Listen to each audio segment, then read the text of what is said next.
Hello students, welcome to my YouTube channel. आज की class में हम लोग बात करने वाले हैं अप्रॉक्सीमेट स्क्वायर रूट के बारे में और देन हम लोग यहाँ पे क्यूब निकालना सीखने वाले हैं। ठीक है, तो ये दो चीज़ हम लोग आज की क्लास में डिस्कस करने वाले हैं। अगर मैं अप्रॉक्सीमेट स्क्वायर रूट की बात करूँ तो मैंने प्रीवियस क्लास में छोटे नंबर्स का स्क्वायर रूट किस तरीके से निकालेंगे उसके बारे में बताया था। जैसे कि अगर रूट अंडर 37 निकालना हो, रूट अंडर 28 निकालना हो, तो ऐसे छोटे नंबर्स का स्क्वायर रूट किस तरीके से निकालेंगे उनके बारे में मैंने बात करी थी।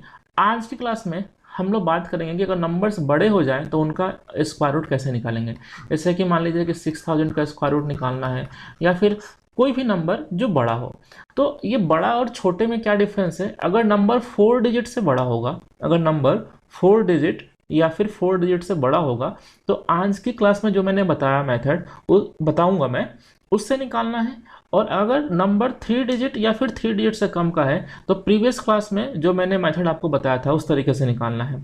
जिन लोगों ने प्रीवियस क्लास नहीं देखी है तो मैं यहाँ पे सजेस्टेड वीडियो में डाल दूंगा उसको, आप वहाँ पे देख लेना। तो शुरू करते हैं आज की क्लास। देखिए, तो पहले अप्रॉक्सीमेट स्क्वायर रूट में हम बात करते हैं कि अगर नंबर्स बड़े हों, जैसे मान लीजिए कि यहाँ पे मैं लेता हूँ 6000। ठीक है, मुझे 6000 का स्क्वायर रूट निकालना है। अब देखो 6000 किसी नंबर का स्क्वायर तो होता नहीं है, तो जब भी निकलेगा तो इसका अप्रॉक्सीमेट स्क्वायर रूट ही निकलेगा। तो अप्रॉक्सीमेट स्क्वायर रूट निकलेगा कैसे? देखो, तो सबसे पहला स्टेप ये है कि 6000 के आसपास कोई एक ऐसा नंबर फाइंड आउट करना है आपको अपने दिमाग से सोच के जिसका स्क्वायर रूट तुमको पता हो। मैं फिर से बोल रहा हूँ, ध्यान से देख लीजिएगा। 6000 के आसपास कोई एक ऐसा नंबर आपको देखना है जिसका स्क्वायर रूट आपको पता हो। तो मैंने देखा कि 6000 के आसपास मुझे नंबर दिख रहा है 6400, जिसका स्क्वायर रूट जो है वो मैं बोल सकता हूँ कितना होगा, 80। तो ये आपको फाइंड आउट करना पड़ेगा अपने दिमाग से। ठीक है, या फिर आप ऐसा ही बोल सकते थे कि 6000 के आसपास एक नंबर है 4900, जिसका स्क्वायर रूट जो है वो कितना होता है, 70। तो आप ऐसा भी सोच सकते हो, ऐसा भी सोच सकते हो।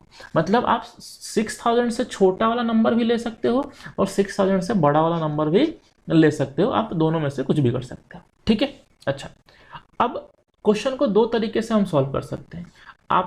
आप चाहो तो 4900 की हेल्प से सॉल्व करो या फिर आप चाहो तो 6400 की हेल्प से क्वेश्चन को सॉल्व करो। अब सॉल्व कैसे करेंगे देखिएगा, एक एक करके मैं ये दोनों तरीके आपको बता रहा हूँ। अगर मैं 4900 की हेल्प से क्वेश्चन को सॉल्व करूँ तो कैसे करूँगा, देख रहा, मैं यहाँ पे बोलूँगा कि 4900 का स्क्वायर रूट अगर 70 हो, अगर 4900 का स्क्वायर रूट 70 है तो 6000 का स्क्वायर रूट 70 से बड़ा ही होगा। तो हम क्या करेंगे, 70 प्लस करेंगे।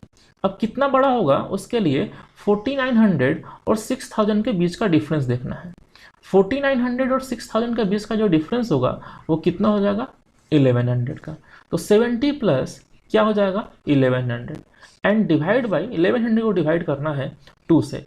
याद रखिएगा यहाँ पे हमेशा 2 आएगा और इनटू में जो नंबर यहाँ पे है वो यहाँ पे आ जाएगा इनटू 70। अब बस इसको सॉल्व करना है। अगर इसको सॉल्व करें तो हम 0 से 0 कैंसिल कर सकते हैं। 2 से अगर हम इसको कैंसिल करें तो कितना हो जाएगा, 55। ठीक है, अब 55 को 7 से कैंसिल करना है। अब बिल्कुल एक्यूरेट कैंसिल करने की कोशिश मत करो क्योंकि क्वेश्चन ही अप्रॉक्सीमेशन का है। तो 7 8 से कितना होता है, 56। तो इसको 8 टाइम्स हम कैंसिल कर सकते हैं। तो 70 प्लस 8, तो हमारा आंसर कितना हो जाएगा, 78। ठीक है, अब बात करें अगर 6400 की, कि 6400 की हेल्प से इस क्वेश्चन को सॉल्व कैसे करें, तो हम कैसे कर सकते हैं, देखिएगा 6400 का स्क्वायर रूट कितना होता है, 80। तो हम बोल सकते हैं कि 6000 का स्क्वायर रूट 80 से छोटा ही होगा। तो 80 से छोटा होगा तो हम बोलेंगे 80 माइनस, कितना माइनस करेंगे, तो इस बार इन दोनों के बीच का डिफरेंस हमें देखना है और इन दोनों के बीच का डिफरेंस जो है वो कितना हो जाएगा, 400। तो माइनस कितना आएगा, 400 एंड डिवाइड बाई क्या होगा, डिवाइड बाई 2 इंटू जो नंबर यहाँ पे है वो यहाँ पे आ जाएगा। ठीक है, अब इसको सॉल्व कर लेते हैं। 0 से 0 कैंसिल हो गया। इसको अगर देखें तो ये कितना हो गया, 20, और 20 को अगर 8 से कैंसिल करोगे तो ये आपका जाएगा कितना, 2.5, और 80 माइनस 2.5 करोगे तो आएगा 77.5, और 77.5 को अप्रॉक्स में आप क्या ले सकते हो, 77.5 को अप्रॉक्स में आप 78 ले सकते हो। तो देखो इस तरीके से भी आंसर हमारा 78 आ गया और इस तरीके से भी आंसर 78 आ गया। अब बात है किस तरीके से करना ज़्यादा बेहतर रहेगा।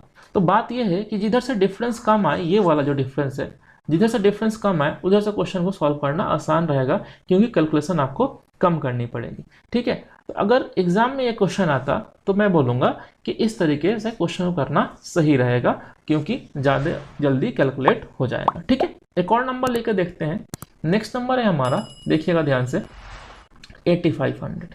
ठीक है, 8500 का हमें क्या निकालना है, स्क्वायर रूट।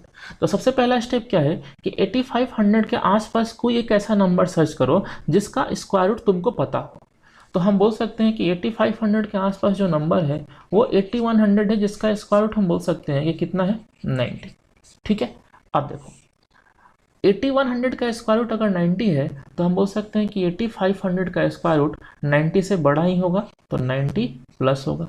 अब कितना बड़ा होगा, तो इन दोनों के बीच का डिफरेंस है ना, तो इन दोनों के बीच में कितना डिफरेंस है, 400 का। तो 90 प्लस कितना, 400, और डिवाइड बाई 2 इंटू ये जो नंबर है वो यहाँ पे आएगा, तो 90।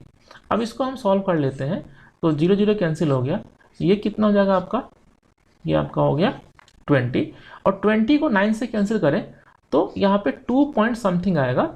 तो अब बिल्कुल पॉइंट में कैलकुलेट करने की जरूरत नहीं है, तो हम बोल सकते हैं कि हमारा आंसर 92 पॉइंट समथिंग आएगा, यानी कि हम सिर्फ 92 भी ले सकते हैं। ठीक है, तो उम्मीद करते हैं इस चीज़ को आप समझ पा रहे होंगे कि अगर नंबर्स बड़े आए तो अप्रॉक्सीमेट स्क्वायर रूट किस तरीके से निकालें। ठीक है, चलिए अब हम लोग बात करते हैं क्यूब की, कि क्यूब किस तरीके से निकालें।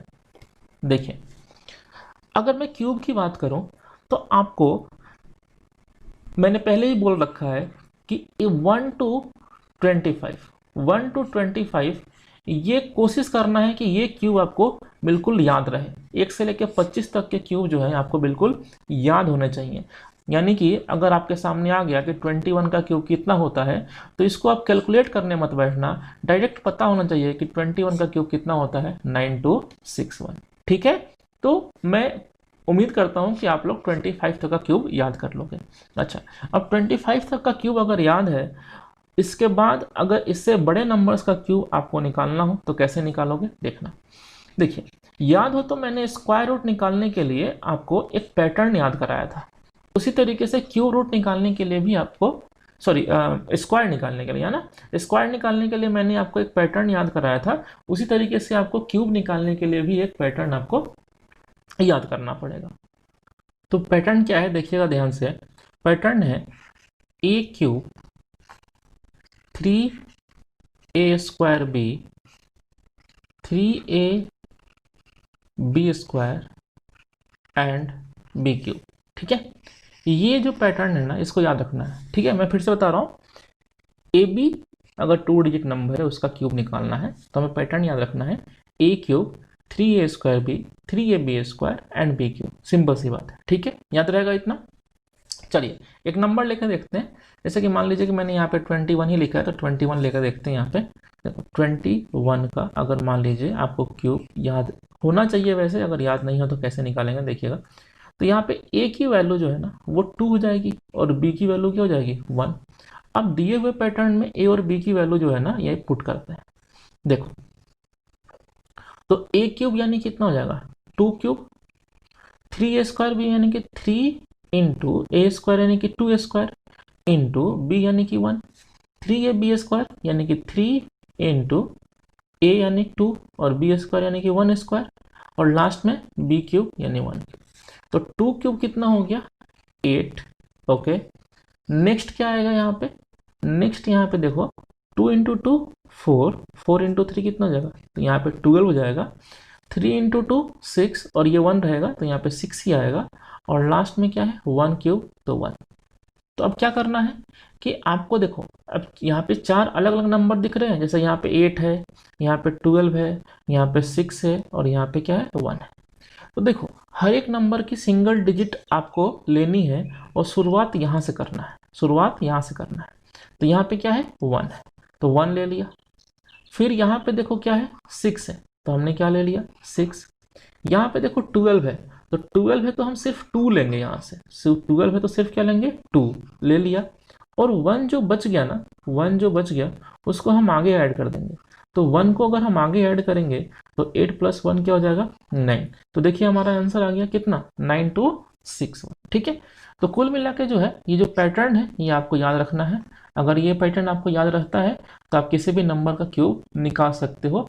ठीक है, मैं फिर से बोल रहा हूँ कि 25 तक का क्यूब आपको याद करना है और उसके बाद सिर्फ आपको ये पैटर्न याद रखना है क्यूब निकालने के लिए। इसके अलावा कोई भी ट्रिक व्रिक याद रखने की कोई ज़रूरत नहीं है। ठीक है ना, मैं फिर से बोल रहा हूँ कि ट्रिक कभी भी एग्जाम में काम नहीं आती है। ठीक है, वहाँ पे इतना दिमाग नहीं चलता कि ट्रिक लगाओ बैठ के।